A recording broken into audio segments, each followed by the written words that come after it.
Pajangan billboard sepanjang jalan selama 2 bulan ini menghiasi pemandangan keindahan sebuah wilayah. Terasa ada tambahan sambal yang kepedesan. Waktu 1-2 gambar berada di sebuah wilayah sih kayaknya oke-oke aja. Tetapi ketika ribuan gambar berwajah tokoh warna merah dan kuning di mana-mana sepanjang jalan, kok jadi pedes mata ngelihat jadinya. Billboard merah dan kuning bertebaran dan yang pastinya warna merah yang lebih banyak. Bagi pakar komunikasi publik, kita paham mereka ditugaskan memperkenalkan jago mereka ke publik. Pertama, memperkenalkannya dulu, baru setelah itu dibangun citranya. Itu tahap nomor berikutnya. Begini deh, biar masyarakat paham bagaimana cara membuat otak Anda diubah belief sistemnya, semua itu ada ilmunya. Awalnya Anda mungkin tidak kenal dengan orang yang dipajang itu, lalu diperkenalkan, lalu akan diubah citranya agar Anda suka. Otak kita memang mudah diubah sesuai maunya pemrogram selama ada kunci yang dikerjakan, yaitu pengulangan, diperbanyak dan diulang-ulang. Ingat kata-kata Hitler, create a big lie, repeat it, eventually they will believe. Ciptakan sebuah kebohongan besar, ulang-ulangi,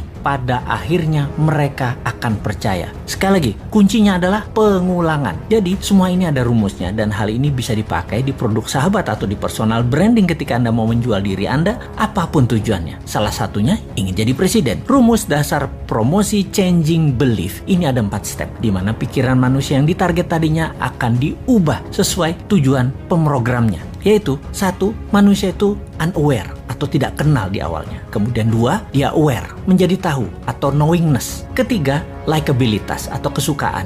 Keempat, trust atau percaya. Catatan penting, trust adalah kunci pemilih akan mencoblos dan inilah hasil akhir yang ditarget. Kembali ke cara jualan, billboard bisa sekali membuat level 1 ke level 2 dan itu mudah, no issue. Seninya adalah dari nomor 2 ke nomor 3. Membuat orang tahu tadi menjadi suka. Ini nggak gampang karena perlu pengulangan. Suka itu masalah image, citra diri, dan di sini tim kampanye akan membuat sebuah program berikutnya. Setelah suka, bukan berarti langsung dipilih, namun ketika trust didapat atau kepercayaan didapat, barulah orang memilihnya. Sekali lagi, inilah yang jadi hasil akhir di mana otak Anda yang ditarget itu harus percaya. Dapat kita lihat sekarang, semua yang memajang dirinya agar menjadi terkenal atau knowingness-nya tinggi, bisakah dibarengi dengan tingginya nilai kesukaan? Bagaimana caranya? Kita lihat cara kerja tim kampanye yang akan memframing masyarakat. Rasanya sulit kalau hanya pakai narasi, harus pakai karya. Kalau prestasi dengan award atau penghargaan itu sudah kuno, dapat gelar ini itu juga itu cara lama. Sulit menaikkan kesukaan dengan cara-cara seperti itu sekarang. Anak generasi IG dan generasi TikTok nggak bisa dengan cara itu. Beda mereka itu. Tapi bener deh, saya menduga dulu alias beberapa tahun yang lalu bahwa di tahun 2024 nanti orang yang menang di dunia digital atau di dunia maya peluangnya besar untuk dikenal dan disukai. Namun fakta menarik, karena ekonomi tidak tumbuh seperti janji kampanye, maka dunia maya hanya bisa mencapai 80% populasi urban atau orang-orang kota dan hanya mencapai 36% di pedesaan atau daerah rural. Alias kalau di total 55% manusia Indonesia ternyata belum terjamah informasi melalui internet dan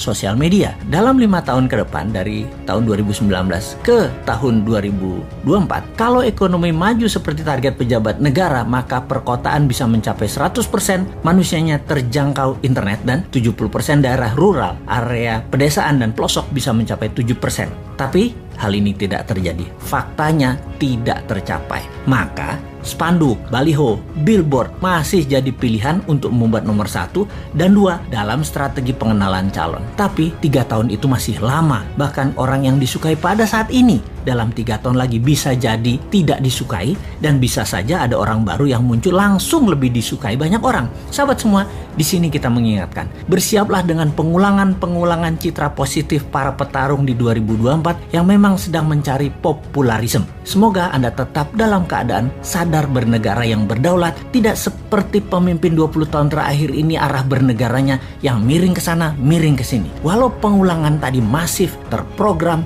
terstruktur, selama Anda dibekali akal sehat, ya tetap bisa memilih yang akan membuat Indonesia tahun 2045 menjadi negara superpower, bukan jadi negara budak seperti selama ini. Kita tetap menantang mereka yang akan manggung dengan konsep bernegaranya seperti bagaimana prioritas luar negerinya, bagaimana UKM-nya, bagaimana kesehatan masyarakatnya, bagaimana punyakah kekuatan penggentarnya, tegas dengan orang korupsi sampai hukum mati juga bandar narkoba, dan bagaimana agar pemerataan pendapatan masyarakat dengan oligarki diberangus. Ada nyali nggak untuk mengerjakan semua itu? Masa hanya ada satu orang bosman aja yang tersedia, yaitu Putinnya Indonesia, yang kayaknya sih lengkap konsepnya. Ya, gak pantas lah orang bodoh ngaku pinter itu untuk ikut menari di 2024.